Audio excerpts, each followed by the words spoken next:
morning, my husband's brother stood in front of my chair at the law office and told me I should just wait outside. This won't take long. I didn't say a word. I just looked at him. 41 years of marriage to his brother, and that's how he greeted me on the day we read Henry's will. The office was on the 4th floor of a building off Walnut Street in downtown Asheville, the kind of place where the carpet still smelled new, and the receptionist offered you bottled water, like it was a gesture of mourning. I'd worn the navy dress Henry liked. I'd done my hair the way I always did for important days, twisted up at the back, 2 pearl studs my mother had given me for my wedding. I was 68 years old, and I had buried my husband 11 days earlier, and Henry's brother Russell stood between me and the chair I'd been told to take. With my older son Brennan on one side of him and my younger son Cole on the other. "Mom," Brennan said. He had that voice he uses when he's trying to sound reasonable to people who work for him. "We talked about this." The attorney said, "Immediate beneficiaries. That's how it works. We'll catch you up after." I held the leather folder against my chest. It was an old one, the corners gone soft, the kind you'd find at an estate sale and pass over. Henry had given it to me on our 20th anniversary. He'd laughed when he handed it over. "A folder, Marlowe? Really?" I'd told him. He'd said, "You keep saying you need a good one." And I'd used it ever since, for school papers and tax returns and eventually for the medical files when his kidneys started to fail. "Russell," I said. "Move." He blinked. I think he expected me to apologize, to say, "Oh, I'm sorry, of course, I'll wait." That's what I would have done 8 years ago. Probably 6, maybe even 3. "Marlowe," Russell said, and he put his hand on my arm. Not hard, but the way you'd guide a child away from a hot stove. "Sweetheart, the boys have been through a lot. Let's not make this harder." I looked down at his hand on my arm. Then I looked up at him. "Take your hand off me," I said. He did. The attorney was a woman named Ms. Pennick, mid-50s, gray suit, reading glasses on a beaded chain. She had been Henry's lawyer for 31 years. She'd written our wills together back in 1994, when Brennan was 12 and Cole was 9, and she'd updated them every few years since. The last time she'd updated Henry's, I'd been in the room. He'd held my hand under the table the whole time. She looked up from her desk and saw what was happening. Her face did something quick and small, the way a person's face does when they realize the room is not what they thought it was. "Mrs. Ashford," she said, "please, take your seat." Brennan moved aside before Cole did. Cole always followed his brother. He always had. He was 38 years old, a chiropractor in Charlotte, with 2 kids he barely saw and a wife who'd stopped returning my calls last spring. Brennan was 41, partner at a consulting firm in Raleigh, no children, 2 divorces. Both of them had flown in 3 days ago. Neither had stayed at the house. They'd told me the Hampton Inn was easier. I sat down in the chair Henry would have sat in if Henry had been there to sit in it. I set the folder on my lap. I folded my hands on top of it.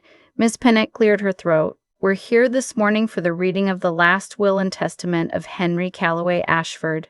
Present are Mrs. Marlowe Ashford, the widow, Brennan Ashford and Cole Ashford, the sons, and Mr. Russell Ashford, the brother of the deceased, who is named as a contingent executor." Russell straightened a little when she said that. "Before we begin," Miss Pennick said, "I want to note for the record that Henry Ashford made revisions to this will on March 14th of this year, approximately 7 months before his death.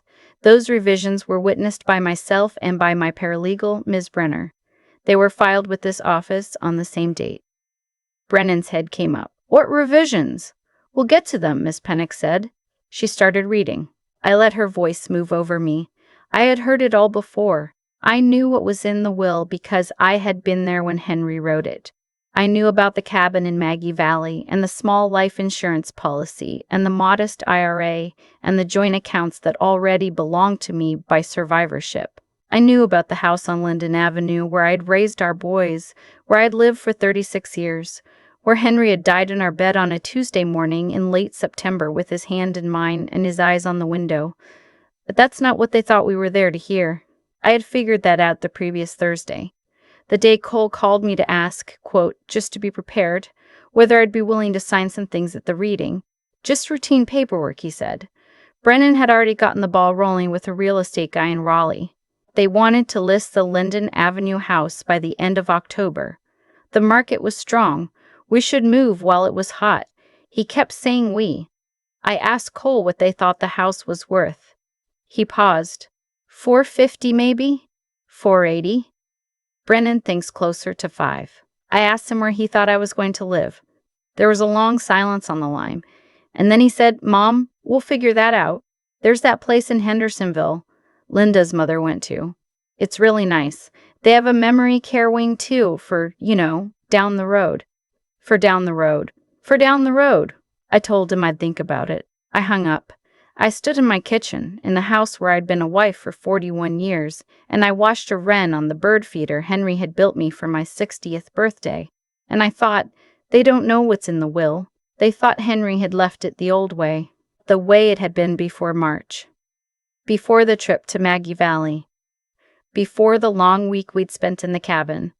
Just the two of us, when Henry had said to me one night by the fire, Marlo, I want to change some things. Miss Pennick was on the part about the cabin. Brennan was already nodding, already settling in. The cabin to be sold, proceeds divided between the surviving spouse and any surviving children. Russell to have right of first refusal at fair market value? Standard. Boring. He was waiting for the part where they talk about the house. And then she said, Section 7, the marital residence at 42012 Linden Avenue, Asheville, North Carolina. Cole leaned forward. This property, along with all furnishings, contents, and appurtenances, is bequeathed in its entirety to my wife, Marlo Eileen Ashford, in fee simple. In the event of her death or incapacity, the property shall pass to the Western Carolina Animal Rescue Foundation, established in honor of Henry's mother, Eileen Ashford, with a directive that it be sold and the proceeds used to establish a no-kill shelter in Buncombe County. The room went quiet. Brennan's mouth opened. He closed it.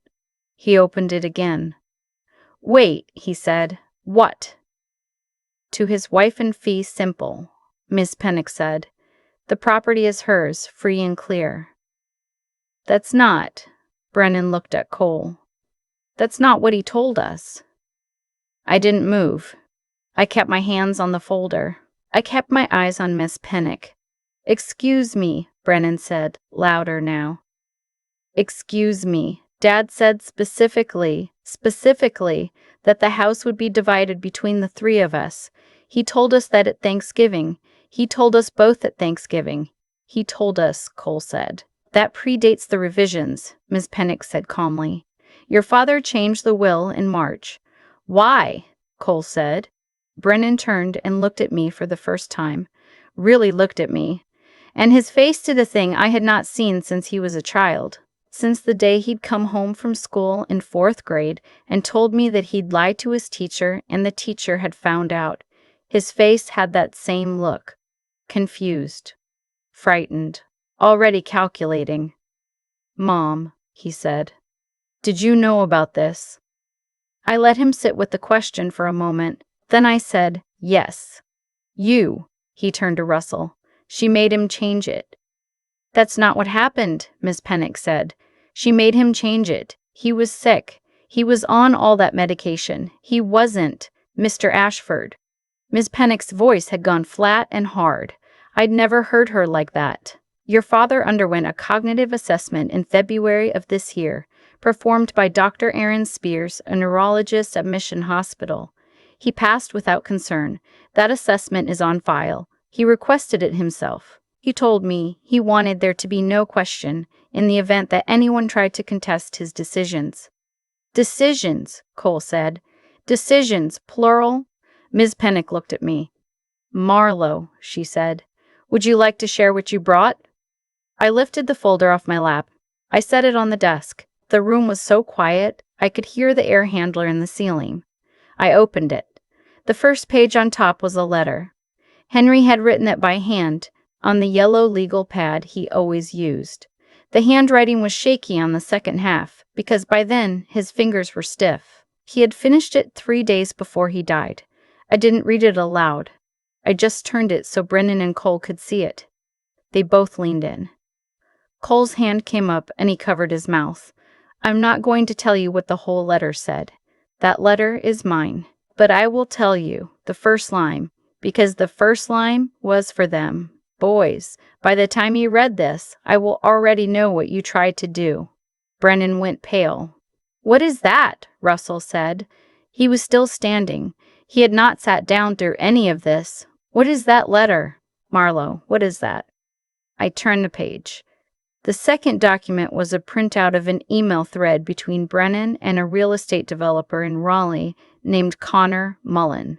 The thread started in early August, while Henry was still alive, while Henry was in hospice care in our living room. In the email, Brennan was asking Mr. Mullen about the potential subdivision of a residential lot on Linden Avenue, Asheville. He mentioned the lot size, half an acre, the zoning. He mentioned that the property would be available within the next 4 to 6 months, depending on circumstances.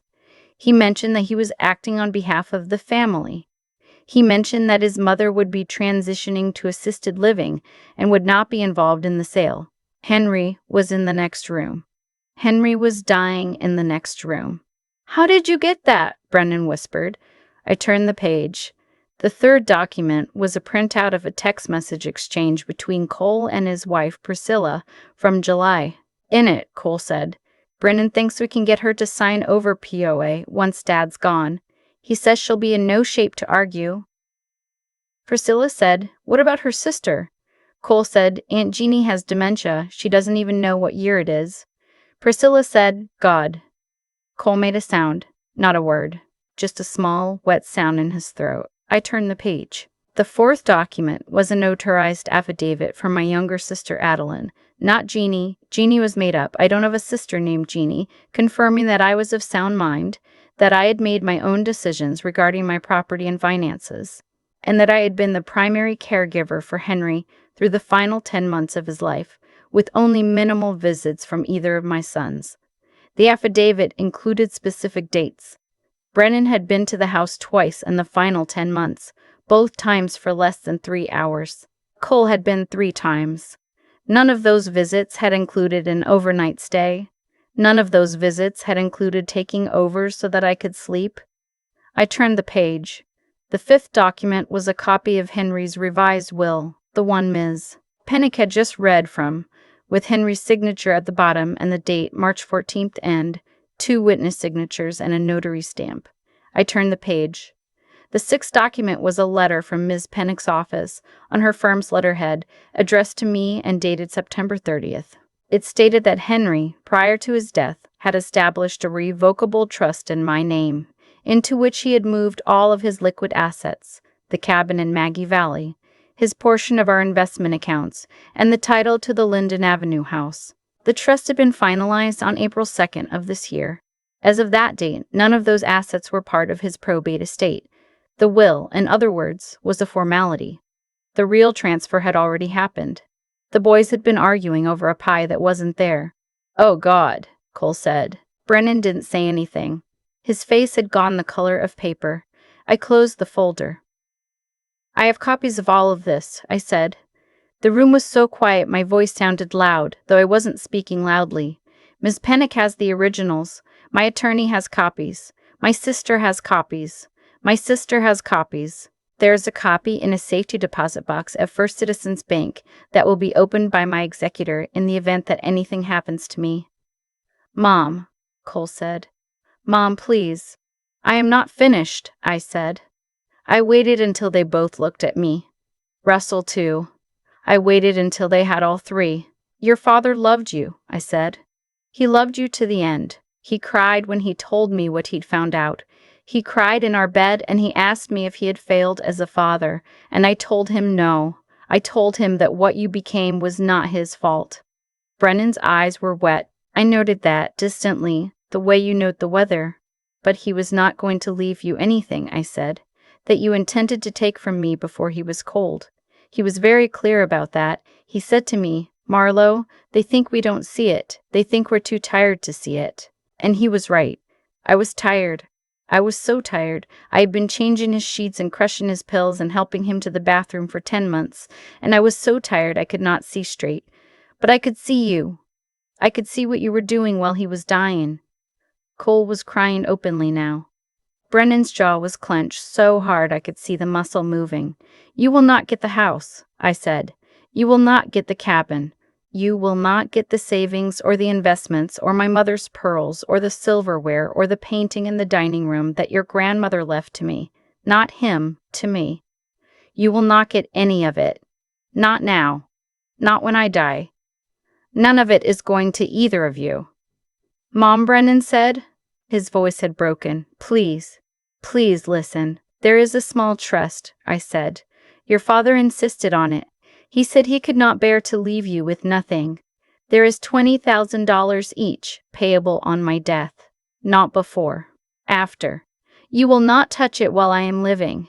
You will not see it, and if either of you contest this will, contest the trust, contest anything in this folder, that $20,000 goes to the animal shelter too. Your father wrote that into the trust himself. He used the word vindictive. He said, I want them to know I knew." Russell finally sat down. He sat down hard in the chair he had tried to take from me. "Marlowe," he said. "Marlowe, Shirley." "Russell," I said. "You stood in front of my chair this morning and told me to wait outside. You told me, with my sons on either side of you, that I should wait outside, at the reading of my husband's will. On the 11th day after my husband died." He opened his mouth. I held up one finger. "My husband loved you," I said. "He loved you because you were his brother. He did not love you because you deserved it. And you have just shown me, in this room, in front of his attorney, exactly what you are. So I am going to tell you something. Henry left you nothing, not because he stopped loving you. He didn't. He never stopped loving any of you. He left you nothing because he knew you would side with the boys. He told me. The week he changed the will, he said, Russell will go with them. Russell has always gone with the loudest voice in the room, and he was right. I stood up. Ms. Pennick, I said, are we finished? We are finished, Mrs. Ashford. I picked up my folder. I tucked it back against my chest. I walked around Russell's chair. He did not look up at me. Brennan was on his feet. Mom, please, can we go get coffee? Can we just talk? I stopped at the door. I turned.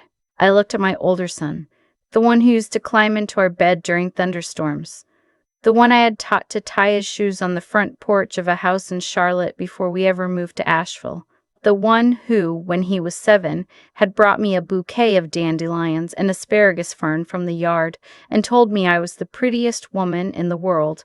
I had loved him so much my chest had hurt with it. I had loved both of them like that. No, I said, we cannot go get coffee. We cannot just talk. Not today. Not next week. Not at Christmas. Mom, you wrote to a developer about subdividing my lot, I said, while your father was dying in the next room. You discussed putting me in memory care to clear the title. I am not confused, Brennan. I am not sentimental. I am not going to be talked out of this over coffee. You did this. You decided I was already gone. You decided I was already someone you could move around. And the worst part is that you were wrong about that. But you were not wrong to think it was possible. I was that close. I was so tired. I was so worn down. I would have signed almost anything that first week if your father hadn't seen it coming. If your father hadn't sent me down in that cabin and told me what he was going to do for me. You did not just betray me. You betrayed him. He spent his last 6 months protecting me from his own sons. Cole made another sound. I didn't look at him. Goodbye, I said. I walked out of the office. I rode the elevator down 4 floors. I crossed the lobby. The receptionist smiled at me. I smiled back at her, out of habit. The way you do. Outside the air was sharp and clean, the way October air gets in the mountains, with that smell of dry leaves and wood smoke that I have loved my entire life. I stood on the sidewalk for a moment. I held the folder against me. I felt my heart beating in my throat. And then I walked to my car. Henry's car, really, the old Subaru we'd had for 12 years. I unlocked it. I sat down in the driver's seat. I set the folder on the passenger seat where Henry used to sit. I started the engine. And only then did I cry. I cried for a long time. I cried in the parking garage in the second level, with my hands on the steering wheel, my forehead pressed against my hands. I cried for the boys I had raised, who had grown into the men in that conference room. I cried for Henry, who had spent the last months of his life writing letters and signing documents, and making sure that the woman he loved would not be put out of her house by their own children. I cried for myself, for the version of me who had carried casseroles to a hospice nurse and crushed pills into applesauce and held the dying man's hand and not let herself see what her own sons were already planning. And then I stopped crying. I started the car. I drove home. Adeline was waiting on the porch. She'd driven up from Greenville the night before. She was sitting in the rocker Henry had built me, with a thermos of coffee and a book on her lap. When she saw the car, she stood up, and when I got out, she came down the steps without a word, and she put her arms around me on the front walk, and she held me there for a long time. "How bad?" she said into my hair. "It was bad," I said. "You did it, though." "I did it." She walked me up onto the porch. She poured me coffee from her thermos. She sat with me, and we didn't talk for a while, and then we did. The wren came back to the feeder. The light moved across the porch the way it always does in October. That was 3 months ago. I have not heard from Brennan. I have heard from Cole twice. The first time was a long email, full of apologies and explanations that I did not finish reading. The second was a card at Christmas. It was a store-bought card with a printed message and the signature. I put it in a drawer. I have not opened the drawer since. Priscilla called me once. I let it go to voicemail. She left a long message. The gist of it was that this was all Brennan's idea, and that Cole was just going along with it, and that she had always loved me, and that the children missed their grandmother. I deleted the message. I deleted her number. The house is mine. It has been mine since April, technically, but it feels like mine now, in a way it didn't before. I have repainted the bedroom. I gave away Henry's clothes in November, after I felt strong enough. I kept his blue cardigan and his reading glasses and his watch. The rest went to a men's shelter downtown. I have started volunteering at the animal shelter, the one that will eventually be built on this land if anything happens to me. I have been fostering a senior beagle named Mr. Patches. He sleeps on my feet at night. He is the best dog I have ever had. I have not changed the will. I have not added anyone. The trust still has the $20,000 for each of my sons. Henry was right about that. I could not bear to leave them with nothing, even now. Henry would not have wanted that, and I would not have either, when I am gone and they are alone in the world. I have my own kind of softness left. It just doesn't show in this story. What I want to tell you, if you are still here with me, is this. You spend your whole life teaching your children to be kind. You teach them please and thank you, and how to apologize. You teach them to share and to wait their turn. And then one day they are grown, and they have lives of their own, and they show you what they actually learned. And sometimes what they actually learned is not what you taught them. That is not your fault. You did the work. You showed up. You sat through the recitals and bandaged the knees and stayed up at the hospital and paid for the braces and packed the lunches. You did the work. They are who they are because of choices they made as adults, not because you failed them at 6 or 12 or 15. They are grown people. They chose. And the second thing I want to tell you, which Henry told me the last morning he was awake. He held my hand. His voice was so quiet I had to lean in to hear it. He said, "Marlo, you do not have to make yourself smaller so the people who diminish you can feel bigger. Not anymore. Not for anyone. Not even for them." He died that afternoon. I have thought about that sentence every day since. I think about it when I water the plants in the kitchen window. I think about it when Mr. Patches puts his graying chin on my knee. I think about it when I drive past the law office on Walnut Street and I do not look up at the 4th floor. I am 68 years old. I will probably live another 20 years. I intend to live them in this house, with this dog, with the wren on the feeder and the light moving across the porch in October. And if you are out there, and you are tired, and you have been telling yourself for a long time that the people who love you would never do that to you, I am not telling you to expect the worst. I am only telling you what I learned, too late, but not too late. Pay attention. Watch the small things. Watch who shows up and who does not. Watch who calls when no one is dying and who only calls when something is about to change hands. Watch your own tiredness, because the people who plan to take from you are counting on it. Watch the way you make yourself smaller, year after year, until there is almost nothing left. And when it is time, and you will know when it is time, open the folder. Just open it. You will be amazed at what you have been keeping inside all these years, waiting to be seen. I have been thinking, in the months since I walked out of that office on Walnut Street, about how a thing like this happens.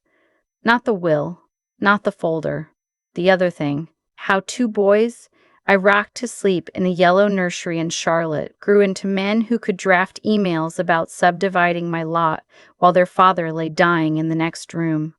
I don't believe it happened because Henry and I did something wrong when they were small. We didn't. We were tired and imperfect, and we loved them past reason. But somewhere along the way, Brennan made a choice. And then he made another one. And Cole, who never had a thought of his own that wasn't first thought by his older brother, made the choice to follow. That is how a person becomes someone you no longer recognize. Not in one terrible moment. In 1,000 small ones, each one quieter than the last, each one a little easier than the one before. By the time you can name what they have become, they have been that person for years. What I want to tell you is what Henry knew before I did. He understood that being kind is not the same as being soft. He understood that loving your children does not mean letting them walk over you on their way to take the last thing you own. He understood that a man's last act of love for his wife can be paperwork. Quiet, careful, notarized paperwork, signed in a cabin in Maggie Valley while she napped in a chair by the window. I think about character a lot these days. I think the people who tried to take from me were not stupid people. Brennan is sharp. Cole is sharp enough when he tries. But they were not wise. There is a difference. Cleverness will help you build a plan. Wisdom is what stops you from building the wrong one. They had cleverness. They did not have the second thing. And without the second thing, the first thing eats you alive. And then there is the matter of nerve. I almost didn't bring the folder. 3 times the night before, I took it out of my bag and put it back on the kitchen table. I thought, they are still my children. I cannot do this to them. But Henry had asked me to. He had held my hand and asked me to. And I had promised.